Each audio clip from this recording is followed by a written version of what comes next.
ये नांग नांग नांगरा हणो तनी के डांगरा ये नांग कौन था खीर पियन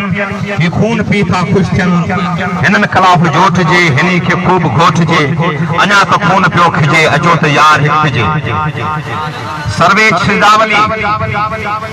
मामद खान मजीदी आपा मिरम जो शहर है ये सिंध दोस्तन जो सिंध जे हकीकी वासन जो सही माने में जदो काफिलो तवाट पहुतो आ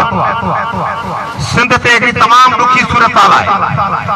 असा जे पेरन जे ठा जमीनों पे निकतन एकड़ा प्रोजेक्ट आइन बैरा गांव जो प्रोजेक्ट डीएच जो प्रोजेक्ट जुल्फकार आबाद जो प्रोजेक्ट ही सजी पट्टी जेका है इनते मुख्तलिफ प्रोजेक्ट लॉन्च करे सरकार में कोयले जा प्रोजेक्ट और मुख्तलिफ प्रोजेक्टों के बारे में असा जो जमीनों जे कोइन वो भुगड़न मट ते नीलाम करे कंपनियन के हवाले कई थी वजन असा जो पानी बंद तो थिए असा जी तैलीम तबादी थी इन सजी साजिश में जे पाकिस्तान जे ठहण खां पोइ तमाम वॾो अरसो सिंध ते ऐं पाकिस्तान ते कूड़े ढोंग जे नारे जे बैत ते हुकूमत कई नाटक कयो ऐं नाटक करिया माण्हुनि ते ऐं सॼे मामले में उन पार्टी जेका उन में मुलस आहे उन पार्टी जी क़यादत ज़रदारी इन सॼे में मुलवस आहे बैरा टाउन में उहो मुलवस आहे बैरा टाउन सॼो मनसूबो उनजी पंहिंजी सलाह मसल सां सॼो थियो आहे ही सॼी जेका तव्हां ॻाल्हि ॾिसो पिया अॼु पीपल्स पार्टी जो वज़ीर आला चवे थो त ही माण्हू केरु आया आहिनि हिन वज़ीर आला खे असांखे हू पंहिंजे हिसाब सां दहशतगर्द तंज़ीमनि खे उन सां लिखण जी कोशिश करे थो ऐं मुराद अली साहब असांखे इहा ख़बर आहे त कराची जे ज़मीननि खां हेठि एमक्यूएम जहिड़ी दहशतगर्द तंज़ीम जे बाबत खोरी जी एप्लीकेशन ते तुंहिंजे बाबे ज़रदारी घटायो असांखे इहे ख़बर आहे त पहिरियां टाउन जा पैसा तुंहिंजे अकाउंट में अचनि था इहे जीटीए जूं रिपोर्टूं आहिनि इन्वेस्टिगेशन इदारनि जूं रिपोर्टूं आहिनि असांखे उहा बि ख़बर आहे त तव्हांजे पंहिंजे इदारनि पाकिस्तान जे पंहिंजे इदारनि एमक्यूएम जहिड़ी दहशतगर्द तंज़ीमुनि खे डिक्लेयर कयो ऐं उन्हनि खे चयो त ही मुल्क दुश्मन मनसूबनि में मुलवस आहिनि इन हूंदे बि तव्हां पाण पीपल्स पार्टी अहिड़ी मुल्क दुश्मन तंज़ीमुनि सां पाट पिया ॾियो ऐं तव्हां ते लानत विझांदो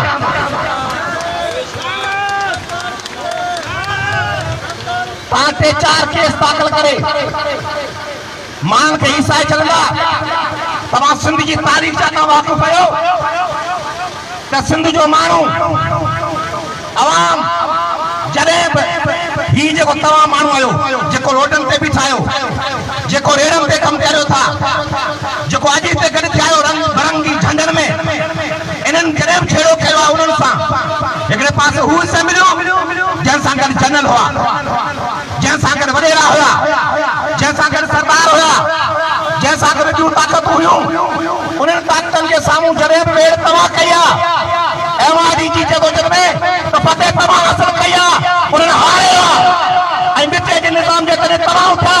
ऐं उन्हनि खे पोइ केतिरो पियो तव्हां खटो आहे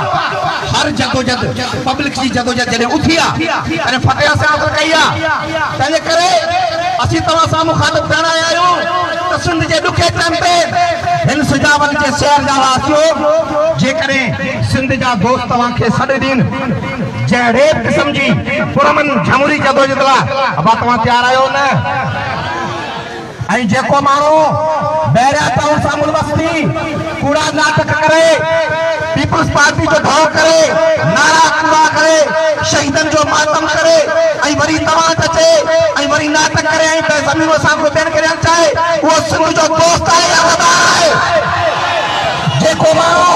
एमक्यूएम सां ठा करे तव्हां मां ते छछोलियूं करे उहो सिंध जो दोस्त आहे या दुश्मन आहे जेको माण्हू तव्हांजी सही जदोजहद खे ताक़तो करण जे लाइ कूड़ा कूड़ा नदम ऐं कुड़ियूं कुड़ियूं शयूं करे तव्हांखे फेटायो विझण जी ॻाल्हि करे उहो सिंध जो दोस्त आहे या वॾा आहे जंहिं बि टाइम ते कंहिं बि ॾुखी जदोजहद में तव्हांखे सॾु थिए जहिड़े टाइम ते असां वटि मानी टुकी न हुजे असां पंहिंजो गुड़ जो गंढो या बसर जी गंढ खणी किथे बि जेकॾहिं गॾु किथूं पुरमन झमड़ी जदोजहद लाइ तव्हां तयारु आहियो हर हवाले सां कंहिं मामल में नतीजो शहर हथे ॾंदे चके ब्रिज बेरीअ सां हर हवाले सां जेकर वरी पीपला हिते अचनि कुर्सी जरा अचनि त उन्हनि खे चओ त कुर्सी लेला मारा तुंहिंजा कूड़ा सदका बारा तुंहिंजा साॼा कटारा तुंहिंजा फोटा तुंहिंजी दिलड़ी खोटी हो टंगनि ताईं वञ तूं मोटी तुंहिंजूं ॻाल्हियूं वाई बादी वांगनी थी कुकड़ मारी हाणे न चाहियूं था बर्बादी आहे वोटनि जी आज़ादी हलणी न आहे हथ मरोटी वोटनि ताईं वञ तूं मोटी ॿुधो पुरमन जदोजहद करियो हिन शहर जे उन शाइर जे शाइरी चई आहे त ॿुधो त जंग जो अचूं हराम खोर शूम सां भलो इनकलाब अचे वरी के धाम धूम सां ॿुधो आहे क़ौम खे जिनी उन जे रत खे पियूं ॿुधो आहे क़ौम खे जिनी उन जे रत खे पियूं गदारे क़ौम खे भला वरी साथ कीअं ॾियूं मरूं त मर्द थी मरूं जियूं त जुंग थी जियूं उथूं त शींहं थी उथूं हलूं त बसि हलिया हलूं वधूं त वाव थी वधूं करे न को सघे जलूं ज़ालिमनि जे जिस्म तां छिके ई लाहे ॿियूं खलूं घणा ई ॾींहं इन्हनि कया असां सां कूड़ अटकलूं ॿुधो त जंग जो अचूं हराम खोर शूम सां जंग पुरमन जदोजहद लाइ सिंध तयारु थिए असीं तव्हांखे जाॻाइण आया आहियूं जाॻाए पंहिंजा वसीला बचाईंदासीं ज़मीनूं बचाईंदासीं ऐं ॿाहिरियां चाउन जे मालिक ऐं ज़रदारी खे भाइरू पवंदो तव्हांजे ताक़तनि सां जी